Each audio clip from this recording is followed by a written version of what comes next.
Zoubida Assoul, est née en 1956 à Tébessa, dans l'Est algérien.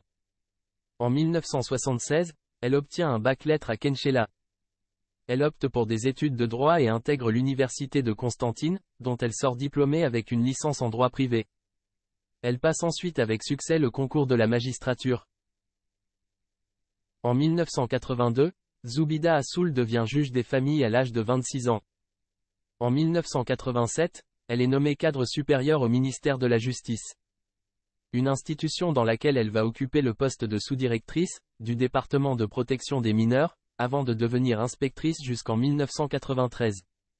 En 1994, elle est nommée chargée des études au secrétariat général du gouvernement. Durant la guerre civile des années 90, de nombreuses rumeurs l'accusent d'avoir occupé la fonction de juge des cours spéciales.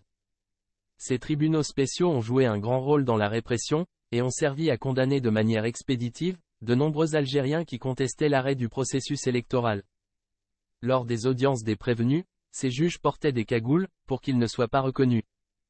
Pour cette raison, certains des opposants de Zoubida Assoul l'ont affublé du sobriquet de Zoubida Cagoule.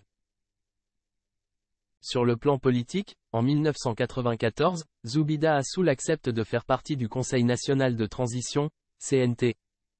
Ce conseil était un faux parlement, dont les membres ont été désignés par le pouvoir en place, pour remplacer l'Assemblée législative. Là encore, il faut savoir qu'une polémique a éclaté quant au salaire perçu par Madame Assoul, pour avoir siégé au CNT. En effet, comme tous les membres du CNT, elle percevrait une retraite allant jusqu'à 40 millions de centimes par mois. Zoubida Assoul est aussi critiquée pour avoir défendu le défunt général Nézar, alors qu'il était poursuivi pour crimes contre l'humanité en Suisse. Pour ces raisons, de nombreux militants de l'opposition considèrent Madame Assoul comme une fausse opposante au régime, qu'elle prétend combattre. En 2000, elle devient conseillère du président du Conseil de la Nation, la chambre haute du Parlement. En 2012, elle crée son parti politique, l'Union pour le changement et le progrès, UCP.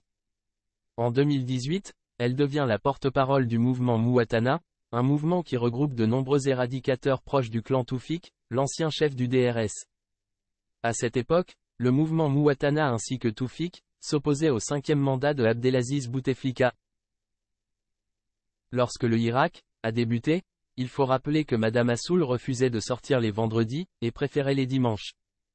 Par la suite, constatant son échec, elle s'est rangée aux sorties du vendredi, et a milité avec de nombreux militants sincères du Irak. Certains l'accusent d'avoir infiltré le mouvement pour le compte du clan Toufik, pour combattre Bouteflika, puis Gued Salah. Zoubida Assoul vient de récemment annoncer sa candidature pour la prochaine élection présidentielle de décembre 2024, pour, dit-elle, changer le système. Il est difficile d'y croire avec son parcours.